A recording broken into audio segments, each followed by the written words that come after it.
बिस्मिल्लाहिर्रहमानिर्रहीम। Dear students, welcome to excellence online education. Biology की class में खुशामदीद। बायोलॉजी में हम ह्यूमन डाइजेस्टिव सिस्टम को स्टडी कर रहे थे। ये उसकी डायग्राम है आपके सामने।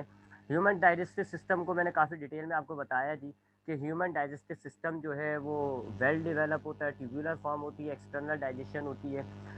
ह्यूमन डाइजेस्टिव सिस्टम में हमारे पास दो चीज़ें होती हैं, एक होती है एलिमेंट्री कैनाल, एक होती है डाइजेस्टिव ग्लैंड। एलिमेंट्री कैनाल को हम जीआईटी यानी गैस्ट्रो इंटेस्टाइनल ट्रैक्ट भी कहते हैं। ये मुंह से स्टार्ट होती है, एनस पे जाके खत्म होती है। एक लंबी क्वाइल और मस्कुलर ट्यूब है, यानी बहुत लंबी होती है, क्वाइल फॉर्म में होती है ताकि कम से कम जगह घेरे, और मसल्स से बनी हुई होती है ताकि इसके अंदर फूड जो है वो मूव कर सके। इसके इस एलिमेंट्री कैनाल के जगह जगह हमारे पार्ट्स हमने नाम रखे हुए हैं। जैसे एलिमेंट्री कैनाल का जो स्टार्टिंग पार्ट होता है उसको हम कहते हैं माउथ। माउथ के बाद आता है जी ओरल कैविटी, इसको हम बकल कैविटी भी कहते हैं। फिर फेरेंक्स आता है, एसोफेगस आता है, स्टमक आता है, इंटेस्टाइन आता है। ठीक है, ये हमारा फूड जो है माउथ से एंटर होता है, फिर उससे ओरल कैविटी में जाता है, ओरल कैविटी से फेरेंक्स में आता है, फिर फेरेंक्स से एसोफेगस में आता है, एसोफेगस से स्टमक में आता है, और स्टमक से आता है इंटेस्टाइन में। अब इंटेस्टाइन हमारे पास जो है, हमने इंटेस्टाइन को दो हिस्सों में तकसीम किया हुआ होता है। शुरू की जो इंटेस्टाइन होती है वो ज़रा डायमीटर में पतली होती है, इसलिए हम उसको कहते हैं स्मॉल इंटेस्टाइन। जबकि आखिरी हिस्सा जो होगा इंटेस्टाइन का वो ज़रा मोटा होता है डायमीटर में, तो उसको हम कहते हैं लार्ज इंटेस्टाइन। ठीक है, स्मॉल इंटेस्टाइन काफ़ी बड़ी होती है, काफ़ी क्वाइल होती है, जबकि लार्ज इंटेस्टाइन का साइज इतना नहीं होता। अच्छा, स्मॉल इंटेस्टाइन के भी हमने तीन हिस्से किए हैं फंक्शंस की वजह से। एक पहला हिस्सा कहलाएगा स्मॉल इंटेस्टाइन का ड्यूडेनम, दूसरा हिस्सा कहलाएगा जीजेनम, तीसरा हिस्सा कहलाएगा इलियम। जबकि लार्ज इंटेस्टाइन के भी हमने फंक्शंस के अतबार से तीन हिस्से किए हैं। शुरू का हिस्सा कहलाता है सीकम, दूसरा हिस्सा कहलाता है कोलॉन, और आखिरी हिस्सा कहलाता है रेक्टम। और फिर लार्ज इंटेस्टाइन के बाद आखिरी जो आता है वो एनस होता है, जो कि आपके एलिमेंट्री कैनाल का एंड पॉइंट होता है। ठीक है, ये एलिमेंट्री कैनाल होती है। उसके बाद डाइजेस्टिव ग्लैंड्स क्या होते हैं? ऐसे ऑर्गन्स जो कोई जूस बनाते हैं उनको हम ग्लैंड्स कहते हैं। इन जूस में इंजाइम्स होते हैं। डाइजेस्टिव ग्लैंड्स क्या होंगे? जो हमारे डाइजेस्टिव सिस्टम से जुड़े हुए ग्लैंड्स होते हैं उनको हम डाइजेस्टिव ग्लैंड्स कहते हैं। कौन कौन से ग्लैंड्स होंगे हमारे पास डाइजेस्टिव सिस्टम में? सिलेवरी ग्लैंड होगा, गैस्ट्रिक ग्लैंड होगा, लीवर होगा, पेंक्रियाज होगा, और इंटेस्टाइनल ग्लैंड होगा। स्लेवरी ग्लैंड आपका यहाँ ओरल कैविटी में यानी माउथ में होता है, मुंह के अंदर होता है। गैस्ट्रिक ग्लैंड जो है वो आपके स्टमक के अंदर होता है। लीवर, पेंक्रियास आपके डाइजेस्टिव सिस्टम में साथ जुड़े हुए होते हैं। इंटेस्टाइनल ग्लैंड आपका स्मॉल इंटेस्टाइन में होता है। फिर हमने जो है हमने फूड को आहिस्ता आहिस्ता मूव करके इसके पार्ट्स देखे। तो सबसे पहले ये डाइजेस्टिव सिस्टम की डायग्राम है। मैं इसको कॉपी कर लेता हूँ, शायद मुझे नीचे ज़रूरत पड़े। इसको कॉपी कर लेता हूँ और ज़रूरत पड़ेगी तो पेस्ट कर लूँगा। तो यहाँ देख लें जी, मैं पार्ट दिखा देता हूँ आपको। ये जो आप ये पूरा आपकी जो है ना, आपको ये यहाँ से जो नज़र आ रहा है ना, जहाँ मैं मार्कर चलाऊंगा, ये पूरा आपका ये है पूरी जगह एक लंबी सी क्वाइल ट्यूब है। ये सारा ऐसा अंदर क्वाइल हुआ हुआ है, क्वाइल हुआ हुआ है। फिर ये देखें यहाँ से जुड़ के ये आपकी क्वाइलिंग, ये पूरा आपका एलिमेंट्री कैनाल है। देखा आपने, एक लंबी ट्यूब है, कंटिन्यूस ट्यूब है, और बहुत सारी जगहों पे ये क्वाइलिंग हुई हुई है ताकि कम से कम जगह घेरे। उसमें इसमें जो ये स्टार्टिंग हिस्सा है, ये हिस्सा इसको आप माउथ कहते हो। फिर इस हिस्से को आप बक्कल कैविटी कहते हो, इस हिस्से को आप फेरिंक्स कहते हो। यहाँ से लेके यहाँ तक का हिस्सा आपका कहलाता है एसोफेगस। फिर ये जो आपको बैग नुमा स्ट्रक्चर नज़र आ रहा है इसको आप कहते हो स्टमक। उसके बाद यहाँ से लेके ये सारी पतली वाली ये कहलाती है स्मॉल इंटेस्टाइन। ये सारी स्मॉल इंटेस्टाइन है। इसमें ये वाला जो हिस्सा है ये ड्यूडेनम कहलाता है, और यहाँ पर ये बाकी हिस्सा है, इसमें शुरू का हिस्सा जीजेनम कहलाएगा, और आखिरी हिस्सा जो है वो इलियम कहलाएगा। फिर ये जो ग्रीन पार्ट नज़र आ रहा है ये लार्ज इंटेस्टाइन है, इसके अंदर ये सीकम कहलाता है। फिर यहाँ से लेके यहाँ तक का ये कोलॉन है, और आखिरी हिस्सा जो है वो रेक्टम कहलाता है। ठीक है, जब हम नीचे इनको इंडिविजुअल पढ़ेंगे तो तब मैं और ज़्यादा डिटेल में आपसे दिखा दूंगा इनको। ठीक है, और डाइजेस्टिव ग्लैंड है हमारे पास। इसमें से डाइजेस्टिव ग्लैंड में से सिलेवरी ग्लैंड आपको ये एक ये नज़र आ रहा, बकल कैविटी में एक ये रहा, एक ये रहा, ये सिलेवरी ग्लैंड है। गैस्ट्रिक ग्लैंड आपका इस स्टमक के अंदर पाया जाता है। लीवर आपका ये रहा। ठीक है, पेंक्रियास स्टमक के पीछे होता है, यहाँ ये ऐसे ड्रॉ करा हुआ है लेकिन ये नज़र नहीं आ रहा होता है, स्टमक के बैक साइड पे होता है, ये पेंक्रियास है। ठीक है, ये पेंक्रियास हो गया। और जो इंटेस्टाइनल ग्लैंड होते हैं वो आपके इस स्मॉल इंटेस्टाइन में अंदर पाए जा रहे होते हैं। ये ग्लैंड हो जाते हैं आपके डाइजेस्टिव ग्लैंड। ठीक है, उसके बाद हमने जो है वो माउथ पढ़ लिया, हमने कौन कौन से पार्ट स्टडी कर लिए जी। आप चाहें तो पुरानी वीडियो को देख के उनको रिवाइज भी कर लिएगा, मैं अगर रिवाइज कराऊंगा तो टाइम ज़्यादा लग जाएगा। हम डायरेक्ट देख लेते जी, हमने कौन कौन से पार्ट पढ़ लिए। सबसे पहले हमने माउथ पढ़ा, फिर हमने बक्कल कैविटी पढ़ा, उसके बाद हमने जो है वो फेरिंक्स पढ़ा, उसके बाद एसोफेगस पढ़ा, और स्टमक पढ़ा। ठीक है, स्टमक के बाद अब हम आगे आ रहे हैं जी, और नेक्स्ट पार्ट अब हमारा है वो है स्मॉल इंटेस्टाइन। स्मॉल इंटेस्टाइन, ठीक है, इस पार्ट को अब हम स्टडी करेंगे डाइजेस्टिव ट्रैक्ट के। पिछला कोई पार्ट अगर आपने देखना हो तो वीडियोस मौजूद हैं, आप वीडियो से उसको रिवाइज कर लिएगा, कोई सवाल निकले तो मुझसे ज़रूर पूछ लिएगा, ठीक है। अब हम स्मॉल इंटेस्टाइन पे आते हैं। देखिए, अगर मैं आपको डाइजेस्टिव सिस्टम दिखाऊं वापस, उसके लिए मैं उसको वापस यहाँ ले आता हूँ, मुझे पता था ना चाहिए होगा, यहाँ ले आते हैं हम उसको वापस। ये आ गया डाइजेस्टिव सिस्टम, ठीक है। अब हम इस डाइजेस्टिव सिस्टम को थोड़ा बड़ा करते हैं, इस डायग्राम को थोड़ा सा बड़ा करते हैं, ये ठीक है जी, ये हमने थोड़ा सा बड़ा किया, ये डाइजेस्टिव सिस्टम ने हमने थोड़ा सा इसको बड़ा किया। अच्छा, अब इस डाइजेस्टिव सिस्टम में ये जो सारा पार्ट है ना, ये ग्रीन वाला और ये सारा, ये सॉरी, ये सारा पार्ट, ये सब कहलाता है इंटेस्टाइन।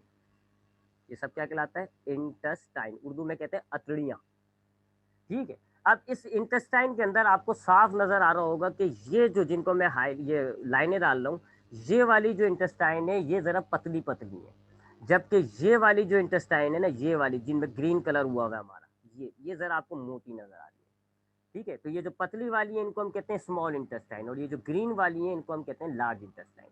तो इंटेस्टाइन के हमारे पास दो हिस्से हो गए, एक कहलाती है स्मॉल इंटेस्टाइन और एक कहलाती है लार्ज इंटेस्टाइन। इनका ना सिर्फ डायामीटर में फर्क है बल्कि इनके काम में भी फर्क है, ठीक है। स्मॉल इंटेस्टाइन एक अलग काम करेगी, लार्ज इंटेस्टाइन एक अलग काम करती है, ठीक है।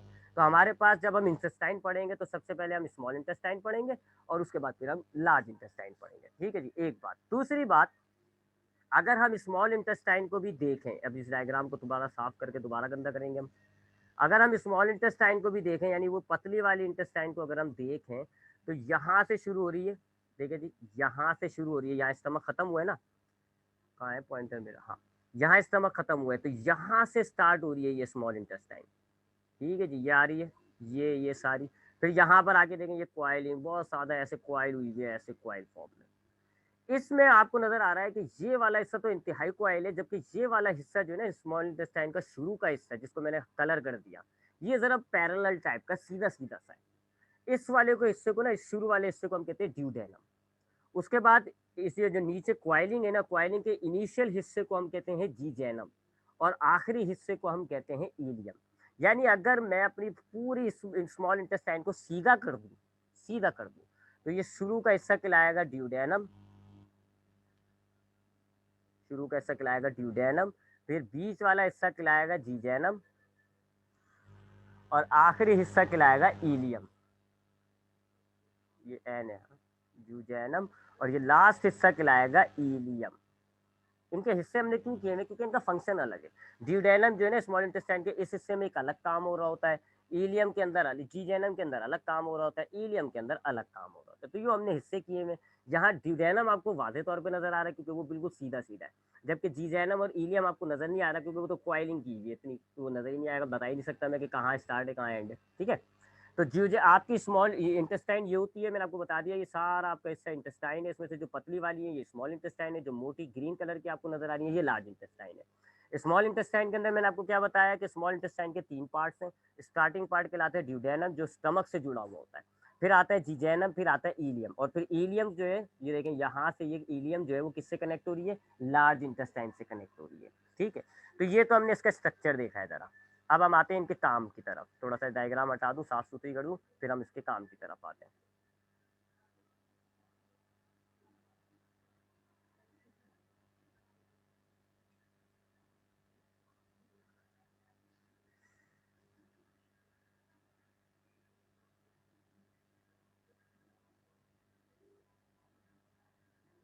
हाँ जी, अब हम इसके काम की तरफ आते हैं। काम की तरफ आने के लिए हम जरा डायग्राम को यहाँ रख लेते हैं, हमें काम आ सकती है डायग्राम,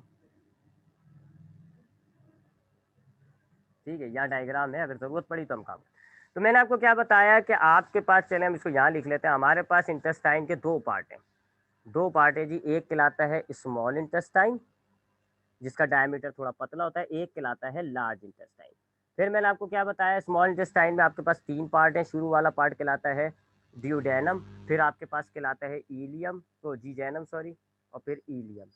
दूसरा पार्ट जो है वो कहलाता है जीजैनम, और तीसरा पार्ट कहलाता है इलियम, ILEUM। ठीक है, तो हम पहले जीजैनम की ड्यूडेनम की बात करते हैं। तो पहले पार्ट को मैं बता रहा हूँ आपको, ड्यूडेनम का।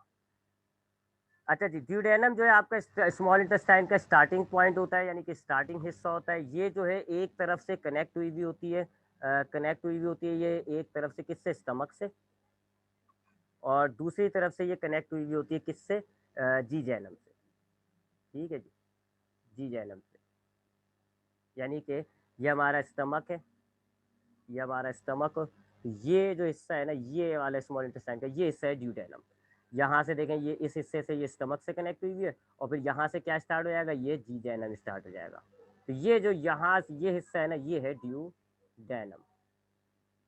ठीक है, अब मैंने जब स्टमक आपको पढ़ाया था, तो मैंने आपको बताया था कि ये जो स्टमक का ये वाला सिरा होता है, इसको हम कहते हैं पाइलोरिक एंड, पाइलोरिक एंड कहते हैं इसको हम। और इसके अंदर एक वॉल मौजूद होता है, ऐसे एक वॉल लगा हुआ होता है, उसको हम कहते हैं पाइलोरिक स्प्लिंटर। ठीक है, ये ऊपर लिखा हुआ होगा, देख लेते हैं।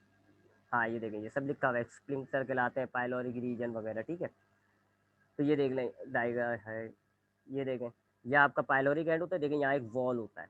ठीक है, ये वॉल जो है बंद खुल होता है ये। तो ये हमारा ड्यूडेनम जो स्टमक से कनेक्ट हुआ होता है बाय पाइलोरिक रीजन, और यहाँ इन दोनों के दरमियान जो एक छोटा सा वॉल पाया जाता है, जिसको हम कहते हैं पाइलोरिक स्पिंक्टर। इससे क्या फ़ायदा होता है, आपका स्टमक जो है वो फूड स्टोर करा हुआ होता है, इसके अंदर फूड मौजूद होता है, और मैंने आपको बताया था किस सूरत में होता है, चाइम की सूरत में होता है, पेस्ट लाइक। चाइम का मतलब होता है पेस्ट की तरह का, जैसे टूथपेस्ट होता है ना, ऐसे। तो इसके अंदर आपका फूड मौजूद है, किस शक्ल के अंदर, चाइम की शक्ल के अंदर। लेकिन आप साफ नज़र आ रहा है जी, डायमीटर में फ़र्क है। स्टमक बहुत मोटा है, ड्यूडेनम पतला है, सारा फूड एक साथ नहीं आ सकता, लिहाजा ये स्पिंक्टर थोड़ा सा खुलता है, थोड़ा सा चाइम आपका फ्लो होकर जो है वो ड्यूडेनम में आ जाएगा। जब ड्यूडेनम आपकी भर जाएगी, स्पिंक्टर जो है वो बंद हो जाएगा, और स्टमक में ही खाना रह जाएगा। फिर जब ये ड्यूडेनम उसको प्रोसेस करके आगे निकाल देगा, फिर दोबारा स्पिंक्टर खुलेगा, और स्टमक से दोबारा खाना आ जाएगा। तो ये जो स्पिंक्टर है, ये आपके फूड को कंट्रोल करता है, ड्यूडेनम में कितना फूड जा रहा है। ठीक है, इस चीज़ को कंट्रोल कर रहा होता है। तो ये स्पिंक्टर का काम हो गया। अच्छा, अब हमारा जो फूड है जो स्टमक में मौजूद है, वो हमारा स्पिंक्टर खुला और किस में आ गया, ड्यूडेनम के अंदर आ गया। एक बात, दूसरी बात आपको याद होगा, मैं आपको बताता चलूँ कि हमारा ये जो चाइम है यहाँ स्टमक के अंदर, इसके अंदर जो है, इस फूड के अंदर जो कार्बोहाइड्रेट्स थी, कार्बोहाइड्रेट थी, वो अब ब्रेक होकर स्टार्च की शक्ल, सॉरी, कार्बोहाइड्रेट जो थी वो ब्रेक होकर माल्टोस की शक्ल में आ चुकी है। और किसने इसको ब्रेक किया था, आपको याद होगा, स्लेवरी ग्लैंड का एक एंजाइम था एमाइलेस, उसने इसको ब्रेक किया था। तो स्लेवरी ग्लैंड में जो जूस होता है उसको हम कहते हैं स्लाइवा, और उसके अंदर होता है एक एंजाइम एमाइलेस, और एमाइलेस क्या करता है, कार्बोहाइड्रेट को ब्रेक करके माल्टोस में कन्वर्ट कर देता है। तो हमारे पास चाइम में क्या है जी, कार्बोहाइड्रेट नहीं है, माल्टोस है। उसके अलावा जो हमारे फूड में प्रोटीन था, वो ब्रेक होकर पेप्टोन्स में कन्वर्ट हो चुका है। पेप्टोन्स जो है वो अमाइनो एसिड, 4 5 3 4 अमाइनो एसिड मिल के जो चेन बनाई हुई होती है ना, छोटी चेन होती है, इसको हम कहते हैं पेप्टोन्स। तो प्रोटीन जो था हमारे फूड का, वो थोड़ा ब्रेक हो चुका है, और किस शक्ल में आ चुका है, पेप्टोन्स। ये किसने किया था, ये हमारा स्टमक के अंदर एक जूस बनाता है, एक ग्लैंड होता है गैस्ट्रिक ग्लैंड, वो एक जूस बनाता है गैस्ट्रिक जूस, और उसके अंदर एक एंजाइम होता है, मैंने आपको बताया ये सारी बातें। हाँ, ये बताया होता है ना, ये पेप्सिन नाम का एंजाइम होता है। ठीक है ना, ये देखें लिखा हुआ, पेप्सिन एंजाइम होता है, और पेप्सिन ने क्या करा था, प्रोटीन को तोड़कर पेप्टोन्स में कन्वर्ट कर दिया था। तो दो चीज़ों की तो हमारे पास थोड़ा बहुत ब्रेकडाउन हो चुका है। जो फूड के अंदर कार्बोहाइड्रेट है वो माल्टोस में कन्वर्ट हो चुका है, और प्रोटीन जो है वो कन्वर्ट हो चुका है पेप्टोन्स के अंदर। माल्टोस कन्वर्ट किया है जी एमाइलेस एंजाइम ने, जबकि प्रोटीन कन्वर्ट किया है जी पेप्सिन नाम के एंजाइम ने। हाँ, फैट अभी कुछ नहीं हुआ, फैट के साथ अभी कुछ नहीं हुआ। आपके फूड में जो फैट थी वो अभी ऐसी ही शक्ल के अंदर मौजूद है, इसके अंदर कुछ भी नहीं हुआ। तो ये जो अब आपका फैट, पेप्टोन्स और माल्टोस का ये जो मिक्सचर है, इसको हम कह रहे होते हैं चाइम, और ये पेस्ट की तरह नजर आ रहा होता है। तो अब ये पेस्ट अंदर आएगा ड्यूडेनम के अंदर। ठीक है, अच्छा, अब ये यहाँ पर पेस्ट आपका आ गया जी, चाइम आपका ड्यूडेनम में आ गया। अब ड्यूडेनम की कहानी कुछ इस तरह होती है कि ड्यूडेनम के पास जो है दो ग्लैंड्स कनेक्ट हुए होते हैं। मैं ये सब मिटा रहा हूँ। ठीक है जी, यहाँ पे वही, ये हमारा स्टमक आ गया, और ये आ गया ड्यूडेनम। अब ड्यूडेनम के ऊपर पाया जा रहा होता है यहाँ पर इस साइड पर लीवर। ये लीवर है, 3 लोब्स होते हैं लीवर के। लीवर हम जब पूरा डाइजेस्टिव सिस्टम हम पढ़ लेंगे तो लीवर को थोड़ा और ज़्यादा डिटेल में देख लेंगे। ठीक है, ये देखें, ये रहा लीवर, ये रहा लीवर। ठीक है, इस लीवर की बात कर रहे हैं। और ये पेंक्रियास है, देखें अभी इसको भी बताऊंगा मैं आपको। ठीक है, तो लीवर मौजूद होता है, डार्क ब्राउन कलर का होता है, 3 लोब्स होते हैं इसके, और ये एक जूस बना रहा होता है जिसको हम कहते हैं बाइल जूस। अब उस बाइल जूस की क्या कंपोजिशन है वो मैं अभी आपको बताता हूँ। बहरहाल ये जूस बनाता है bile juice. Bile juice, bile juice इस लीवर के अंदर एक थैला होता है, एक ब्लैडर टाइप का होता है, उसको हम कहते हैं गॉल ब्लैडर। यहाँ लिख देता हूँ मैं, गॉल ब्लैडर। ठीक है, एक थैला नुमा होता है, बाइल इसमें जाके स्टोर हो जाता है। जितना भी लीवर बाइल बना रहा होता है, हर वक्त तो वो आपके वहाँ नीचे नहीं जाएगा ना ड्यूडेनम में, वो कहाँ स्टोर हो जाता है, वो ऐसे यहाँ पर गॉल ब्लेडर में स्टोर हो जाता है। तो आपका लीवर जो है उसके बहुत सारे काम है, उसमें से एक काम ये है कि ये बाइल जूस बनाता है, और इस जूस बना रहे इसी वजह से हमने इस लीवर को ग्लैंड कहा हुआ है। और ये बाइल जूस जो है ये किस में स्टोर हो जाता है, गॉल ब्लेडर के अंदर। अब गॉल ब्लेडर से एक नाली, एक डक्ट आ रही होती है, एक डक्ट आ रही होती है, इसको हम कहते हैं बाइल डक्ट। बाइल डक्ट, इस बाइल डक्ट के जरिए आपका ये जो बाइल जूस है वो गॉल ब्लेडर से इस बाइल डक्ट के जरिए अब वो नीचे ट्रेवल करके ड्यूडेनम तक आ रही होती है। ठीक है जी, एक बात। उसके बाद दूसरा ग्लैंड यहाँ पर पाया जा रहा होता है, वो है जी पेंक्रियास। पेंक्रियास, पेंक्रियास यहाँ मैंने बनाया है, वैसे वो स्टमक के पीछे की तरफ होता है। ठीक है, स्टमक की और लीवर की बैक साइड पे होता है, यानी स्टमक और लीवर फ्रंट पे होते हैं, और पेंक्रियास जो है वो पीछे की तरफ होता है, पत्ते की तरह का शेप होता है। लीवर और पेंक्रियास को हम जो है पूरा डाइजेस्टिव सिस्टम पढ़ने के बाद थोड़ा सा इसको एक दफ़ा और देखेंगे। अच्छा, अब पेंक्रियास जो जूस बनाता है उसको हम कहते हैं पेंक्रियाटिक जूस।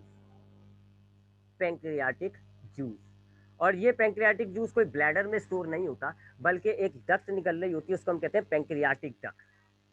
ये एक डक्ट होती है, इसको हम कहते हैं पेंक्रियाटिक डक्ट। उस डक्ट के जरिए ये ट्रेवल करके आ रहा होता है। ठीक है, तो अब लीवर ने एक जूस बनाया जिसको हम कहते हैं बाइल जूस, वो गॉल ब्लेडर में स्टोर हो गया और बाइल डक्ट के जरिए नीचे आ रहा है। पेंक्रियास ने एक जूस बनाया जिसको हम कहते हैं पेंक्रियाटिक जूस, और वो पेंक्रियाटिक डक्ट के जरिए नीचे आ रहा है। अब ये दोनों डक्ट यानी कि बाइल डक्ट और पेंक्रियाटिक डक्ट नीचे आते आते एक दूसरे से फ्यूज हो जाती है, मिल जाती है, और एक कॉमन डक्ट बन जाती है। और ये कॉमन डक्ट आपकी इस ड्यूडेनम से जुड़ी होती है, इसको हम कहते हैं hepato pancreatic duct. Hepato pancreatic duct.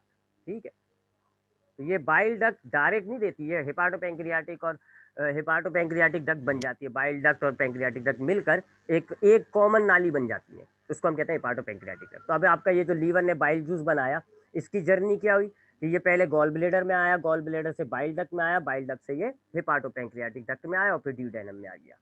Pancreas ने जो पेंक्रियाटिक जूस बनाया वो पहले पेंक्रियाटिक डक्ट से ट्रेवल करता हुआ हिपाटो पेंक्रियाटिक डक्ट में आया और ड्यूडेनम में आ गया।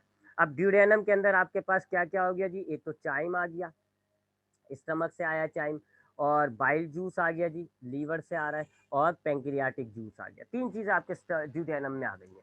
ठीक है, तो ड्यूडेनम में क्या क्या चीज़ आ गई है ज़रा जहन में बिठा लें आप। स्टमक ने दिया है इसको चाइम, लीवर ने दिया है इसको बाइल जूस, और पेंक्रियास ने इसको दिया है पेंक्रियाटिक जूस। ठीक है जी, अब हम इन जरा इनकी कंपोजिशन के हवाले से बात कर लेते हैं। ठीक है जी, चाइम की तो कंपोजिशन मैंने आपको बता दी है। अच्छा, मैं रेड कलर लूँ ना। हाँ, सबसे पहले हम बाइल जूस की बात करते हैं। बाइल जूस की बात करते हैं, ये बाइल जूस जो है वैसे ये येलो कलर का होता है, आपके जिस्म के अंदर अगर आप देखोगे इसको तो आपको ये येलो कलर का नजर आएगा, लेकिन अगर आप इसको जिस्म से बाहर निकाल दोगे ना, ग्रीन कलर का हो जाता है, क्योंकि जैसी हवा इस पर पड़ती है ना इसका कलर चेंज हो जाता है और ये ग्रीन कलर का हो जाता है। तो ये कलर चेंज कर लेगा और ये हो जाएगा ग्रीन कलर का इन एयर। ठीक है, तो जिस्म के अंदर आपको बाइल जो है वो पीले कलर का नजर आता है। हाँ, जिस्म से बाहर अगर आप इसका एग्जामिनेशन करो, आप इसकी कोई टेस्ट कर रहे होगे तो फिर ये आपको ग्रीन कलर का नजर आ रहा होता है, क्योंकि एयर के एयर से एक्सपोज होने पर ये अपना कलर चेंज कर लेता है। बाइल जूस की जो कंपोजिशन है ना, बाइल जूस के अंदर 3 चीजें हैं। बाइल जूस के अंदर एक चीज है जी, पहली चीज पानी, वाटर। दूसरी चीज होती है इसके अंदर बाइल सॉल्ट्स के नाम से कुछ सॉल्ट होते हैं, कुछ नमक होते हैं। ठीक है, जिनमें सबसे इंपॉर्टेंट होता है सोडियम बाई कार्बोनेट, NaHCO3। ये सबसे इंपॉर्टेंट नमक होता है इसके अंदर। तो कुछ नमक होते हैं, पानी होता है, और उसके अलावा बाइल पिगमेंट्स होते हैं। बाइल पिगमेंट्स, बाइल पिगमेंट्स कौन कौन से होते हैं जी, एक होता है बिलीरुबिन, एक होता है बिलीरुबिन, और एक होता है बिलीरुबिन। ये दो नाम के पिगमेंट्स मौजूद होते हैं। ठीक है जी। तो ये बाइल जूस की कंपोजिशन होती है। बाइल जूस की पहली चीज़ क्या है जी, इसके अंदर पानी है। आपको पता है सारा जो भी आपकी बॉडी के अंदर जूस बन रहा होता है वो सारा वाटर रखा हुआ होता है, ताकि रिएक्शंस जो है हमने जो वाटर की बायोलॉजिकल इंपॉर्टेंस पढ़ी थी चैप्टर 2 में, तो उस वक्त मैंने आपको बताया था कि आपकी बॉडी के अंदर जितने भी रिएक्शंस हो रहे होते हैं वो इक्वेटिक एनवायरनमेंट में हो रहे होते हैं, इसलिए पानी हर चीज़ के साथ मौजूद होता है। अच्छा, ये जो बाइल सॉल्ट्स हैं इनमें सबसे अहम तरीन सॉल्ट होता है वो है NaHCO3। NaHCO3 क्या काम करता है जी? सबसे अहम तरीन काम ये क्या करता है? आपको देखा था आपने ऊपर, ये यहाँ पे आते हैं स्टमक पे। हाँ, हमने देखा था कि स्टमक जो है वो एक गैस्ट्रिक जूस बनाता है, और उस गैस्ट्रिक जूस के अंदर होता है HCl, जो कि एक तेजाब होता है।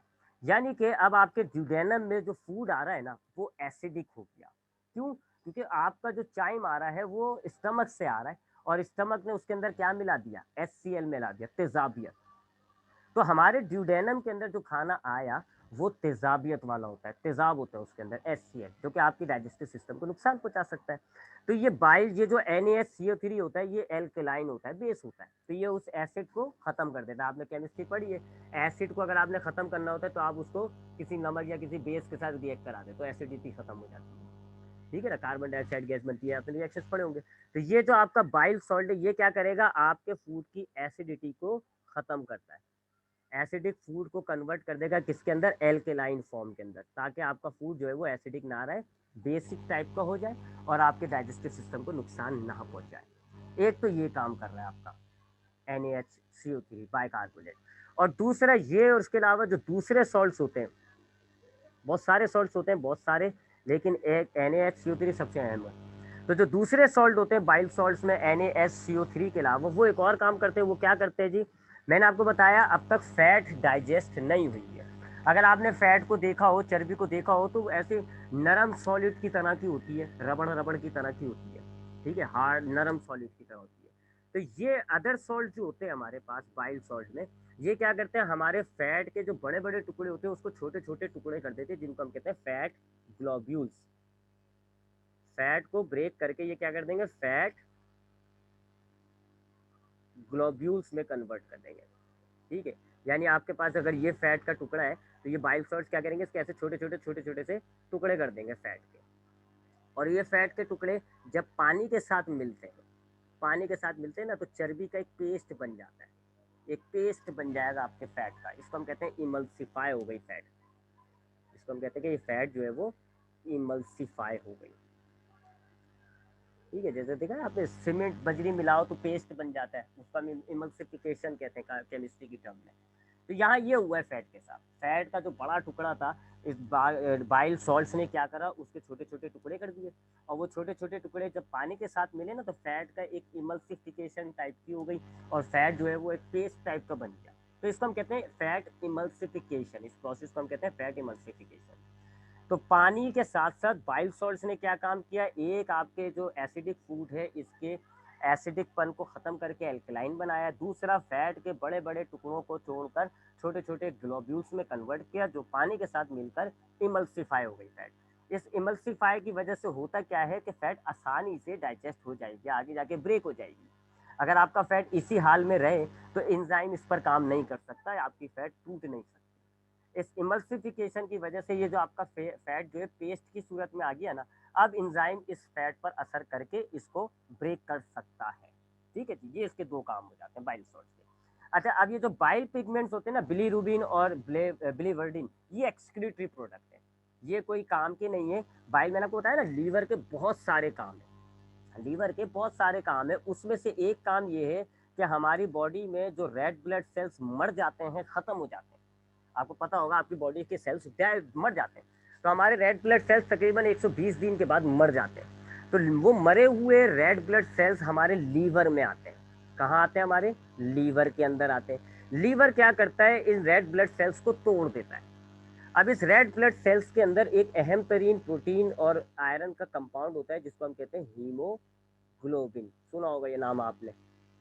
रेड ब्लड सेल्स के अंदर एक बहुत ही अहम तरीन प्रोटीन होता है, और उस प्रोटीन के साथ आयरन जुड़ा हुआ होता है, तो इसको हम कहते हैं हीमोग्लोबिन। ये हमारी ऑक्सीजन को कंबाइन करने में मदद देता है। तो लीवर क्या करता है जी? जो खराब बेकार मरे हुए रेड ब्लड सेल्स आते हैं लीवर के पास, ये उसमें से हीमोग्लोबिन निकालता है, उसको तोड़ देता है। अब जब इसको तोड़ता है ना तो तीन चीजें बनती हैं, एक बिलीरुबिन, एक बिलीवर्डिन और एक हीम यानी आयरन। आयरन, हीम का मतलब होता है आयरन, बायोलॉजी में हीम आयरन को कहते हैं। तीन चीजें निकालता है हीमोग्लोबिन को तोड़ के। आयरन काम की चीज होती है, लीवर उसको अपने पास स्टोर कर लेता है, जबकि ये जो बिलीरुबिन और बिलीवर्डिन है ये एक्सक्रीटरी प्रोडक्ट है। तो लिहाजा इस एक्सक्रीटरी प्रोडक्ट को वो अपने बाइल जूस में शामिल कर देता है, बाइल पिगमेंट्स की शक्ल में, और फिर ये आपके इस डाइजेस्टिव ट्रैक्ट के जरिए ये निकल जाएगा। ठीक है, तो यहाँ जो है बाइल जूस में थोड़ा सा काम लीवर ने अपना निकाल लिया, उसके पास कुछ एक्सक्रीटरी प्रोडक्ट है, थोड़ा सा उसने वो एक्सक्रीटरी प्रोडक्ट भी इस बाइल जूस में शामिल कर लिया। तो ये बाइल की कंपोजिशन होती है। तो लीवर ने जो हमारा बाइल जूस बनाया, येलो कलर का जो बाइल जूस हमारा बनाया, उसमें तीन चीजें, पानी, बाइल सॉल्ट्स और बाइल पिगमेंट्स। बाइल सॉल्ट्स का काम क्या है, आपके एसिडिक फूड को अल्कलाइन में कन्वर्ट करेंगे, फैट को इमल्सिफाई करेंगे। जबकि बाइल पिगमेंट्स यानी कि बिलीरुबिन और बिलीवर्डिन ये दोनों एक्सक्रीटरी प्रोडक्ट हैं, ये सिर्फ ज़ाया होने के लिए आए हैं। ये सिर्फ आपका फूड जो डाइजेस्टिव सिस्टम है ये एक्सक्रीटरी प्रोडक्ट बाहर निकालेगा ना, तो दो चीज़ें ये भी निकाल देगा। ठीक है, और ये बिलीरुबिन बिलीवर्डिन कहाँ से आए ये मैंने आपको बता दिया। अच्छा, अब उसके बाद पैंक्रियाटिक जूस की तरफ आते हैं, उसकी कंपोजिशन देखते हैं। पैंक्रियाटिक जूस, ये भी जरा वाटरी टाइप का होता है, इसमें भी वाटर मौजूद होता है। इसकी कंपोजिशन की अगर हम बात करें, कलरलेस होता है ये, इसका कोई कलर नहीं होता, पानी की तरह नजर आ रहा होता है ये कलरलेस। इसमें एक तो पानी होता है, और अच्छा एक और बात याद रखिएगा, देखें बाइल के अंदर कोई एंजाइम नहीं है। ठीक है, ये बात याद रखिएगा, अक्सर एमसीक्यूज में आ जाती है, बाइल में कोई एंजाइम नहीं है। ये पानी, ये सॉल्ट है, ये पिगमेंट एक्सक्रीटिव प्रोडक्ट है, बाइल में कोई एंजाइम नहीं है। ठीक है, एंजाइम नहीं होता। अच्छा, अब वाटर, ये जो पैंक्रियाटिक जूस आपके पास आया है, इसके अंदर जो है एक तो पानी होता है, और उसके अलावा इसमें चार एंजाइम्स होते हैं। चार एंजाइम्स, एक होता है जी इसके अंदर ट्रिप्सिनोजिन, ट्रिप्सिनोजिन एक ये एंजाइम होता है जी। दूसरा एंजाइम इसके अंदर होता है एमाइलेस। तीसरा एंजाइम इसके अंदर होता है कीमोट्रिप्सिन।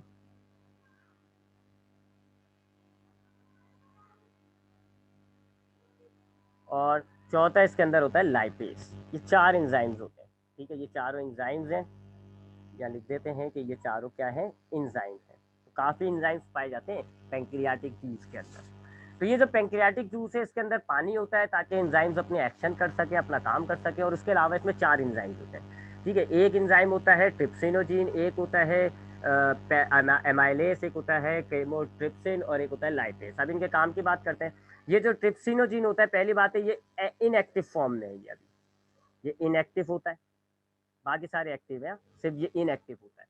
ये इनएक्टिव होता है, पहले ही अपनी एक्टिव फॉर्म में आएगा, उसकी एक्टिव फॉर्म को हम कहते हैं ट्रिप्सिन। ट्रिप्सिन नाम ये एक्टिव फॉर्म में आता है, कैसे आता है वो मैं अभी आपको बताता हूँ। ये एक्टिव फॉर्म में आएगा, ट्रिप्सिन इसकी एक्टिव फॉर्म होती है, और फिर ये क्या करता है, ये हमारे पास जो पॉलीपेप्टाइड्स आपको याद होंगी, मैंने आपको बताया था ना, प्रोटीन हमारी ब्रेक हो चुकी हैं किसके अंदर, पॉलीपेप्टाइड्स या पेप्टोन्स के अंदर, है ना। तो कुछ प्रोटीन्स अब भी शायद बच जाए। ठीक है, कुछ प्रोटीन्स आपकी अब भी बच जाती हैं, कुछ प्रोटीन्स रह जाती हैं, सारी प्रोटीन तो शायद लीवर आपका स्टमक ना ब्रेक कर पाए। तो कुछ जो प्रोटीन्स, बची हुई प्रोटीन्स होंगी ना, ये उनको भी तोड़ देगा। प्रोटीन प्रोटीन को प्रोटीन लिख रहा हूँ, देखो क्या मुसीबत है।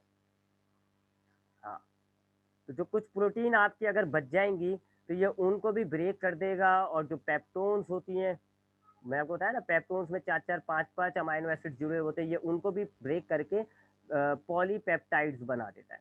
पॉलीपेप्टोन्स लिख देते हैं, पॉलीपेप्टाइड्स बना देता है, पहले पेप्टोन्स लिखा हुआ है यहाँ पे। ठीक है, तो ट्रिप्सिन जो है, पहले तो ट्रिप्सिनोजिन इनएक्टिव फॉर्म में होता है, ये एक्टिव होगा, और इसकी एक्टिव फॉर्म कहलाती है ट्रिप्सिन। ट्रिप्सिन क्या काम करता है, एक तो आपके फूड के अंदर अगर कुछ थोड़ी बहुत प्रोटीन बच गई है तो उसको तोड़ेगा।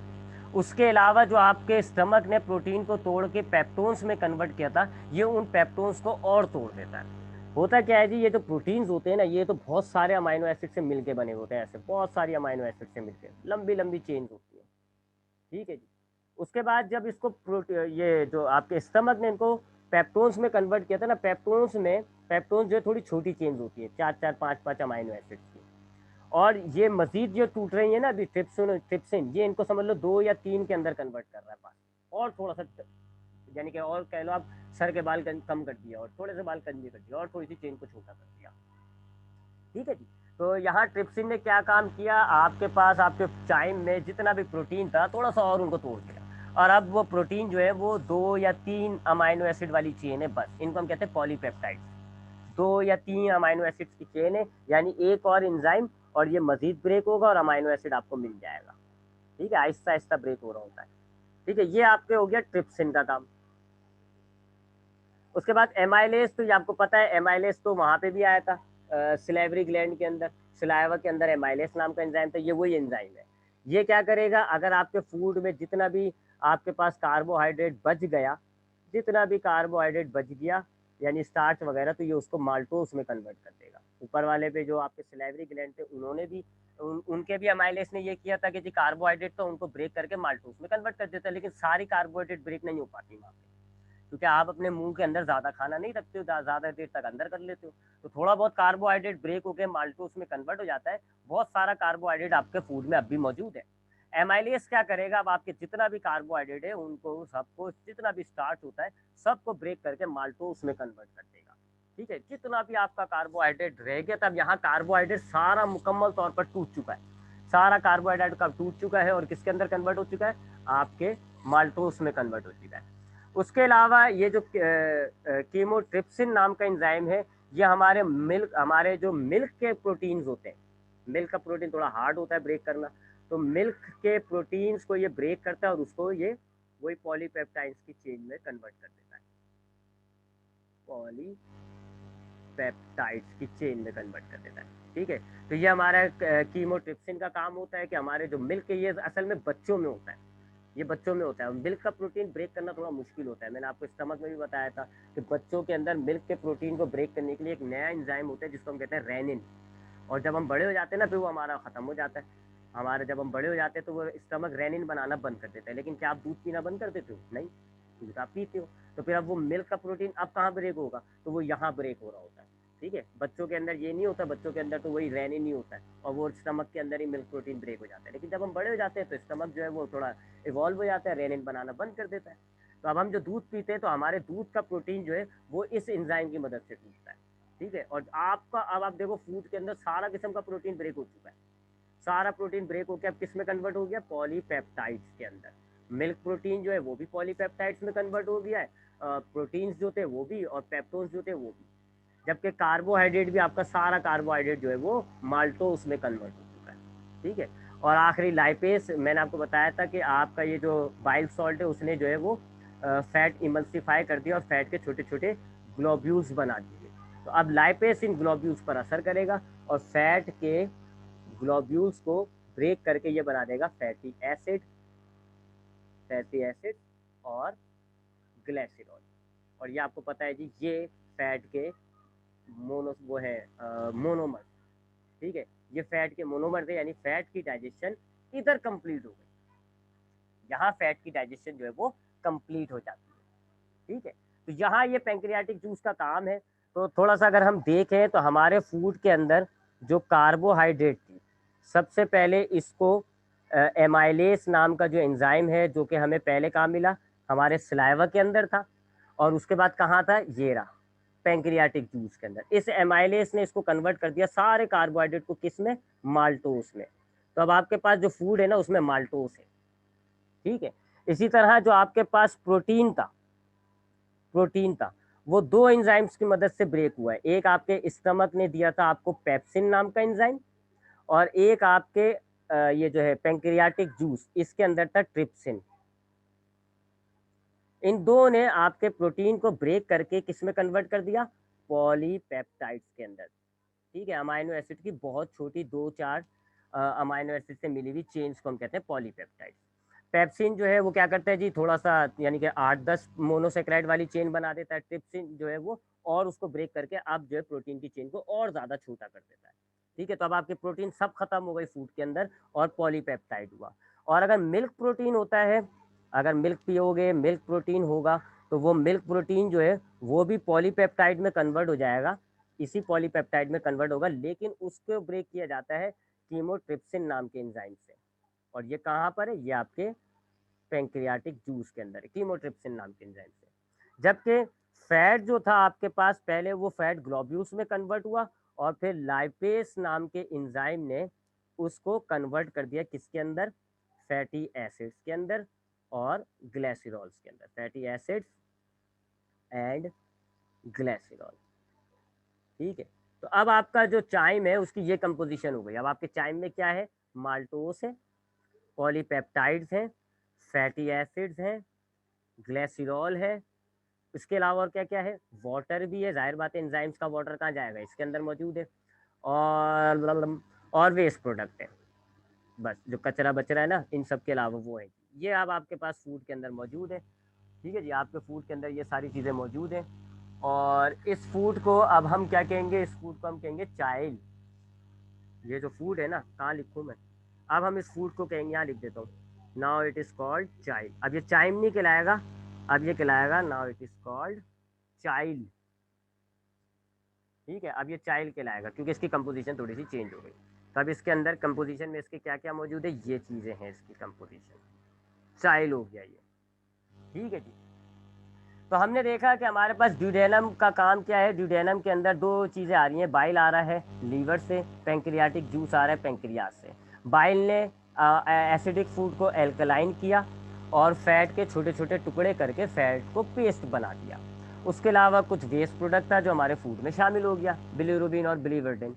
जबकि पेंक्रियाज के अंदर, पेंक्रियाटिक जूस के अंदर 4 एंजाइम्स थे। ट्रिप्सिन ने हमारे जो पेप्टोन्स और प्रोटीन्स थे उनको मजीद तोड़ के छोटी चेन कर दी, पॉलीपेप्टाइड्स में कन्वर्ट कर दिया। एमाइलेस ने बची हुई कार्बोहाइड्रेट को माल्टोस में कन्वर्ट कर दिया। मिल्क प्रोटीन जो है वो कीमोट्रिप्सिन से ब्रेक होकर पॉलीपेप्टाइड्स में कन्वर्ट हो गया। और फैट्स जो हैं वो लाइपेस नाम के एंजाइम से ब्रेक होकर किस में कन्वर्ट हो गए, फैटी एसिड और ग्लिसरॉल। अच्छा याद रखिएगा, फैट की डाइजेशन कंप्लीट हो गई है क्योंकि फैट ये इसका मोनोमर है, इससे ज़्यादा ये नहीं टूट सकता। ठीक है, फैट की डाइजेशन कंप्लीट हो गई। हाँ, माल्टोस और पॉलीपेप्टाइड को तोड़ना बाकी है क्योंकि माल्टोस ब्रेक होगा, ग्लूकोज बनता है, वो है मोनोसेक्राइड। और पॉलीपेप्टाइड ब्रेक होगा, अमाइनो एसिड बनेगा, वो है मोनोसेक्राइड। ठीक है, तो ये हमारे पास हो गया जी ड्यूडेनम का काम। अब उसके बाद ड्यूडेनम से हमारा फूड जाता है अगले पार्ट पे। दूसरे पार्ट जो है स्मॉल इंटेस्टाइन का, उसको हम कहते हैं जीजैनम। जीजैनम में जाएगा। ठीक है, जब हमारा फूड जो है वो जीजैनम में जाता है, और जीजैनम जो है उसके अंदर ये समझ लो आप, ये ग्लैंड होते हैं इसके अंदर, उसको हम कहते हैं इंटेस्टाइनल ग्लैंड। इस जीजैनम के अंदर जो है वो कुछ मजीद ग्लैंड पाए जाएंगे, उसको हम कहेंगे इंटेस्टाइनल ग्लैंड। और इंटेस्टाइनल ग्लैंड्स बहुत सारे एंजाइम्स खारिज करते हैं, बहुत सारे। कौन कौन से, माल्टेस निकालता है ये, माल्टेस नाम का एक एंजाइम होता है, सकरेस नाम का एक एंजाइम होता है, उसके अलावा लैक्टेस नाम का एक एंजाइम होता है, और पेप्टाइडेस नाम का एंजाइम होता है, पेप्टाइडेस, इसको हम पेप्टाइडेसिस भी कहते हैं। ठीक है, ये वाले नीचे वाले को। अच्छा, इन चारों को ना, इन चारों तीनों को हम पॉलीसैकेराइडेसिस भी कहते हैं। ठीक है जी, 1 2 3 4, 4 किस्म के एंजाइम्स हैं। तो अब जैसे ड्यूडेनम के बाद स्मॉल इंटेस्टाइन का दूसरा हिस्सा होता है, इसको हम कहते हैं जीजैनम। जीजैनम के अंदर ग्लैंड्स मौजूद होते हैं, और वो कौन कौन से एंजाइम्स खारिज करते हैं, माल्टेस, सक्रेस, लैक्टेस, पेप्टाइडेस। ये जो माल्टेस, सक्रेस और लैक्टेस है ना, ये इनको हम तीनों को पॉलीसेक्राइड्स भी कहते हैं क्योंकि ये कार्बोहाइड्रेट ब्रेक करता है। अब इनका काम क्या होता है, ये जो माल्टेस होता है ना, माल्टेस ये क्या करेगा, जो कार्बो हमारे फूड में माल्टेस था ना, माल्टोस सॉरी, ये माल्टोस को तोड़ देगा और उसको कन्वर्ट कर देगा किसके अंदर, ग्लूकोज के अंदर। माल्टोस की डाइजेशन कंप्लीट हो गई। सक्रेस क्या करेगा, अगर हमारे फूड के अंदर सक्रोस नाम का कार्बोहाइड्रेट पाया जाएगा तो ये उसको ब्रेक कर देगा किसके अंदर, ग्लूकोज में। लैक्टेस क्या करेगा कि हमारे, हमने मिल्क पिया है अगर, तो मिल्क के अंदर एक लैक्टोज नाम की शुगर भी होती है, तो लैक्टोज को ये ब्रेक कर देगा और किस में कन्वर्ट कर देगा, ग्लूकोज। आप देखो तीनों शुगर ब्रेक कर रहे हैं ना, इसलिए हम इनको कहते हैं पॉलीसेक्राइडेसिस। तो यहाँ पर आपकी कार्बोहाइड्रेट की डाइजेशन कंप्लीट हो गई। ज़्यादातर आपका कार्बोहाइड्रेट माल्टोस की शक्ल में है, तो माल्टेस नाम के एंजाइम ने माल्टोस को ब्रेक करके ग्लूकोज में कन्वर्ट कर दिया। आपने अगर कुछ फल वगैरह खाए हैं तो उसमें सक्रोस आ जाता है, तो सक्रोस रह गया तो सक्रोस ब्रेक हो जाएगा ग्लूकोज में। और दूध पिया है तो दूध में एक कार्बोहाइड्रेट होता है लैक्टोज, तो ये उस लैक्टोज को लैक्टेस नाम का एंजाइम जो है वो ब्रेक करके उसको ग्लूकोज में कन्वर्ट कर देगा। और ये जो पेप्टाइडेसिस है, ये क्या करेगा, वो जो पॉलीपेप्टाइड्स बनी थी ना, पॉलीपेप्टाइड्स, जब उनको ब्रेक करेगा और उनको ब्रेक करके बना देगा अमाइनो एसिड। अब आपके फूड की डाइजेशन कंप्लीट हो गई, आपका फूड मुकम्मल तौर पर टूट गया, ठीक है ना। आपके फूड में जितना भी कार्बोहाइड्रेट था सारा ब्रेक होके किस में कन्वर्ट हो गया, ग्लूकोज में। जितना भी प्रोटीन था सारा ब्रेक होके किस में कन्वर्ट हो गया, अमाइनो एसिड में। और फैट तो आपकी पहले ही ब्रेक होके किस में कन्वर्ट हो गई, फैटी एसिड में। ये जीजेनम का काम होता है कि जो थोड़ी बहुत आपके छोटे छोटे छोटे छोटे से कंपाउंड्स बने ना, डायसेक्राइड वगैरह, ये उनको भी तोड़ के उनको मोनोसेक्राइड में कन्वर्ट कर देता है। अब तीसरा पार्ट जो होता है स्मॉल इंटेस्टाइन का, इलियम, वो एब्जॉर्ब करेगा। लेकिन अब 1 मिनट रह गया, तो वो इंशाल्लाह मैं आपको नेक्स्ट क्लास यानी कल की क्लास में बताऊंगा।